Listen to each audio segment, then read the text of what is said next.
भी जाती है तो निकल लेगा। ये अटलांटिक महासागर में है, इसे अंध महासागर कहते हैं। और अमेरिका के पास यहाँ जो क्यूबा है, इस एरिया में एक ट्रेंगुलर शेप में बड़ा लंबा एरिया, लगभग 3 लाख किलोमीटर स्क्वायर का एरिया, बहुत बड़ा एरिया है ये।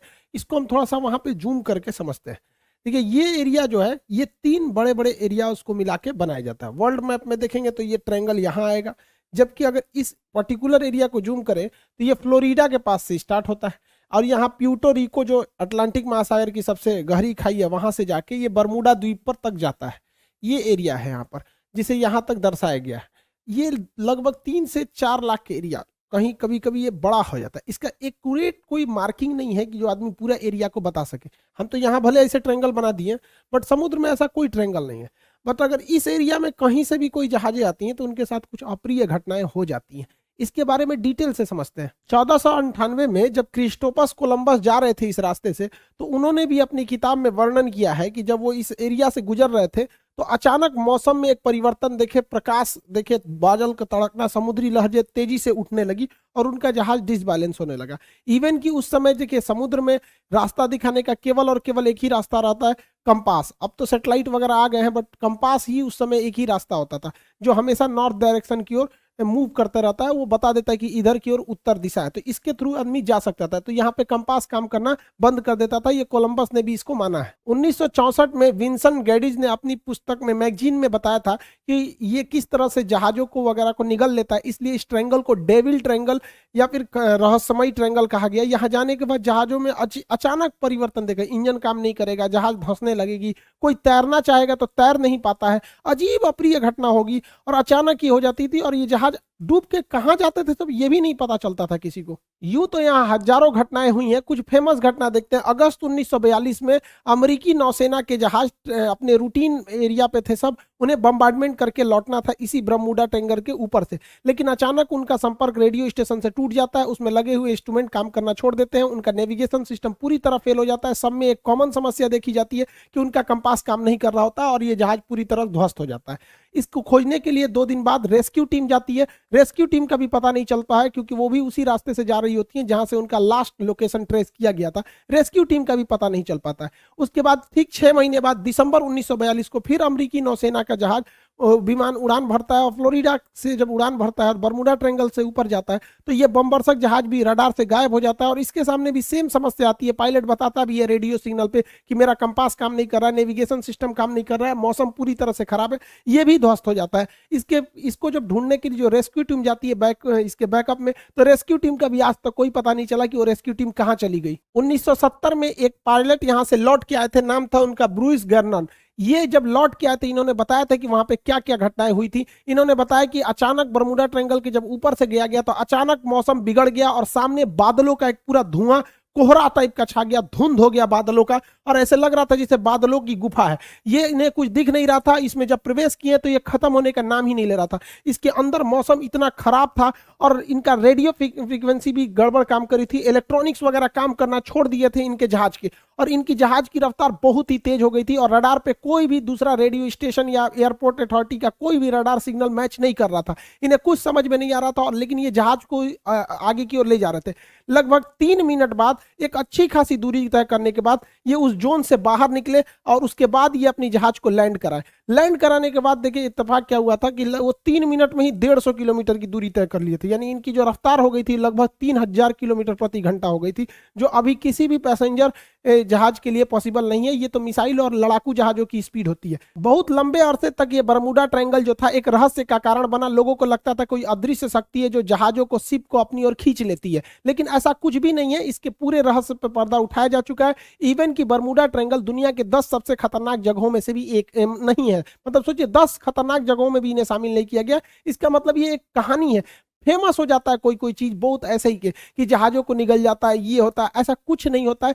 यहाँ कुछ नेचुरल घटनाएं होती है, कोई सुपर नेचुरल नहीं है जिसका लॉजिक भी अवेलेबल है। सबको हम लोग समझते हैं। जो जहाजों का मलबा गया हो नीचे समुद्र के तल पे, देखिए यहाँ जो एरिया है बरमूडा का जो एरिया, इस एरिया के नीचे ज्वालामुखी है सब, और ये ज्वालामुखी विस्फोट करते हैं सब। जब भी ज्वालामुखी विस्फोट होता है तो कुछ जहरीली गैसें निकलती है, इसमें मीथेन वगैरह की मात्रा निकलती है। मीथेन गैस वगैरह जब पानी से मिलता है तो उसकी डेंसिटी को एकदम घटा देता है। जब डेंसिटी, समुद्र की डेंसिटी घट जाती है तो जहाजों को डिजाइन किया गया रहता है समुद्र की डेंसिटी के हिसाब से, उसके घनत्व के हिसाब से, ताकि वो ऊपर तैर सके।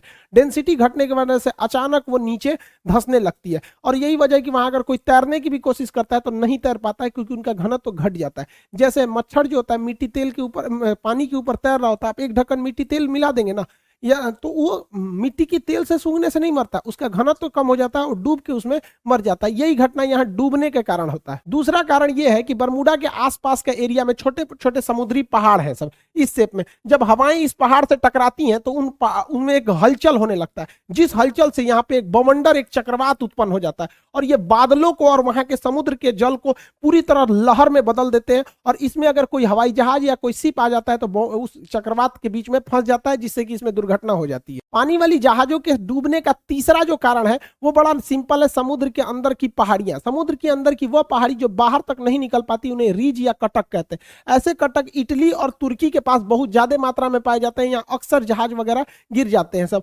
नीचे का पेंडी टकरा जाता है। जैसे देखिए ये समुद्र का लेवल है, तो यहाँ पे जहाज चल रही है तो उसको ये नहीं पता है कि नीचे मेरे समुद्र ही है कि नहीं, और नीचे से कुछ पहाड़ी अगर ऊपर आती है तो इसके पेंदी से टकरा जाती है। ऐसी घटना इटली और तुर्की के पास बहुत ज्यादा देखने को मिलती है।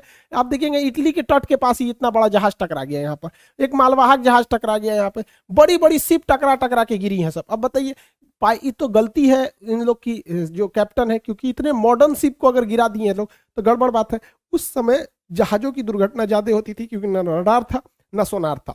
आज के वक्त में पूरी बेहतरीन ढंग से रडार है, सोनार है। आज आराम से बरमूडा ट्रायंगल के ऊपर से जहाजें भी पार हो जाती हैं और शिप भी पार हो जाता है, क्योंकि उनको सोनार उन्हें बता देता है नीचे चट्टान वगैरह नहीं है। लेकिन पहले ये घटनाएं नॉर्मल थी ऐसे हो जाना। हवाई जहाज की दुर्घटना के पीछे सबसे बड़ा जो कारण है वो हेक्सागोनल क्लाउड का है। हेक्सागोनल 6 मतलब फलकों वाला एक क्लाउड होता है, बादल होता है, जिसे सबसे पहले सैटर्न ग्रह के ऊपर देखा गया था। ये बादल जो होते हैं, आप देखिए ये 6 सतह वाले बादल होते हैं, इस तरह से हेक्सागोनल शेप में ये बादल पाए जाते हैं। यहाँ ना दिखने में छोटा लग रहा है, ये सैटेलाइट से फोटो लिया गया, जबकि इसका एरिया देखेंगे तो 50 किलोमीटर स्क्वायर का एरिया होता है। सोचिए लगभग एक जिला बराबर इसका इतना बड़ा एरिया होता है, उतने बड़े में ये बादल होते हैं। और इस बादल के अंदर हवाएं इतनी बवंडर के रूप में चलती हैं, जिनका स्पीड 250 किलोमीटर प्रति घंटा होता है। यानी इसके अंदर हवाएं इतनी तेज होती हैं कि अगर कोई जहाज इसमें प्रवेश कर जाता है तो जहाज को वो तोड़ सकते हैं। तो हेक्सागोनल क्लाउड की वजह से यहाँ पे जहाजों की दुर्घटना होती है, अगर इस हेक्सागोनल क्लाउड में फंस गया तब।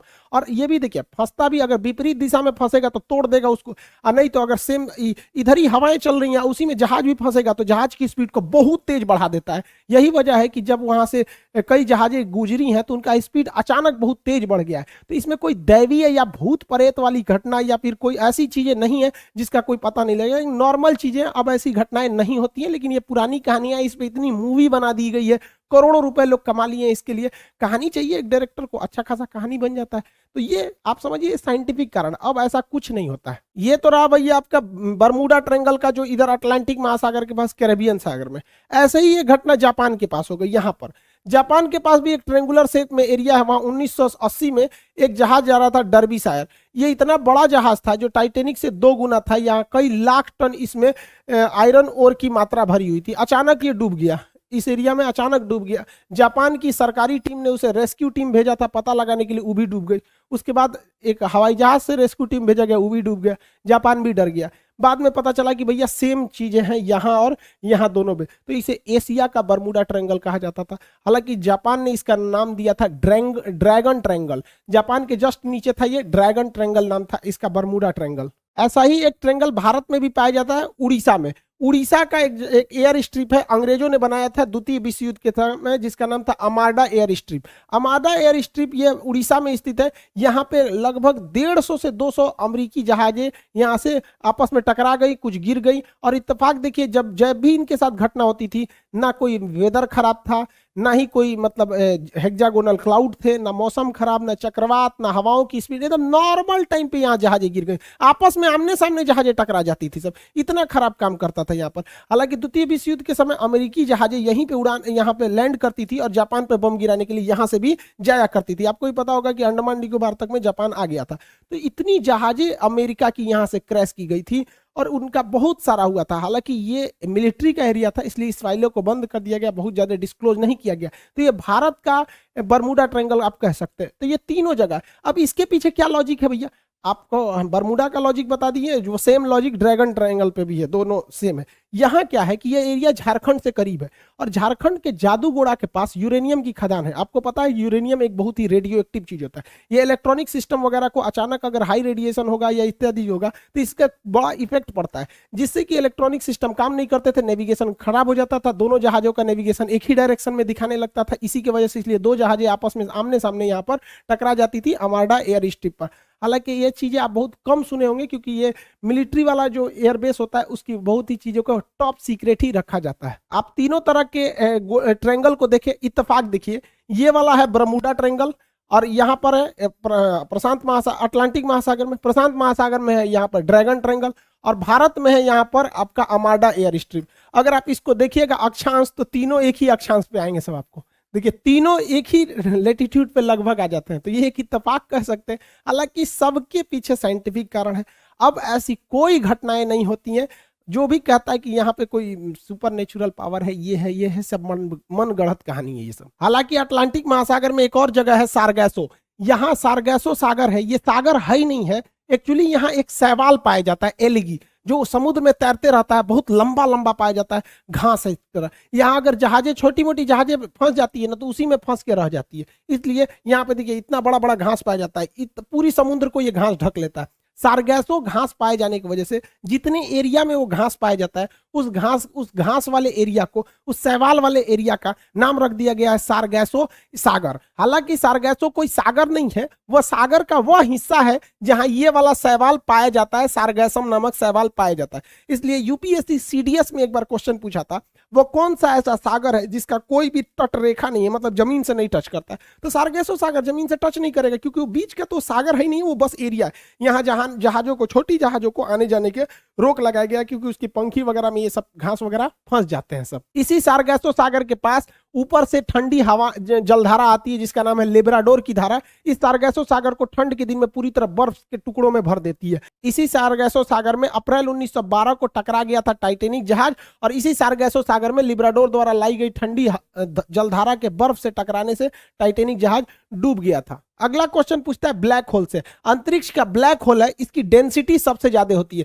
इसकी डेंसिटी इतनी ज्यादा होती है कि इसके एक चम्मच मिट्टी का, अगर हम ब्लैक होल से एक चम्मच मिट्टी लाएंगे और उसका वजन करेंगे तो 10 हाथियों के बराबर होगा। सोचिए इतना भयानक ये डेंसिटी होता है, इतना घना होता है, ये प्रकाश को भी जाने नहीं देता है। तो क्वेश्चन भी पूछेगा कि ब्लैक होल प्रकाश को भी गुजरने नहीं देता है, क्यों? तो ऑप्शन नंबर बी पर आंसर होता है अति उच्च घनत्व के कारण। और इसका एक उल्टा क्वेश्चन पूछता है, एक वह हाइपोथेसिस को क्या कहते हैं जिसमें यह मान लिया जाता है, यह कल्पना किया जाता है कि सारे प्रकाश वहीं से आ रहे हैं, तो उसे हम व्हाइट होल कहते हैं। हालांकि ब्लैक होल और व्हाइट होल का पूरा परिकल्पना हम आपको ज्योग्राफी के क्लास में पढ़ा चुके हैं। भारत के जम्मू कश्मीर में लद्दाख और बारामूला की कुछ ऐसी पहाड़ियां हैं जिनमें चुंबकीय क्षमता है। ये भी क्या करती हैं, जहाजों के डायरेक्शन को भटका देती है। यहाँ पर एक चिनाब नदी पर ब्रिज बनाया जा रहा है जो सबसे ऊंचा ब्रिज है, कंप्लीट हो जाएगा तो इसके बारे में भी टोटल समझा देंगे कि ये ब्रिज क्या है।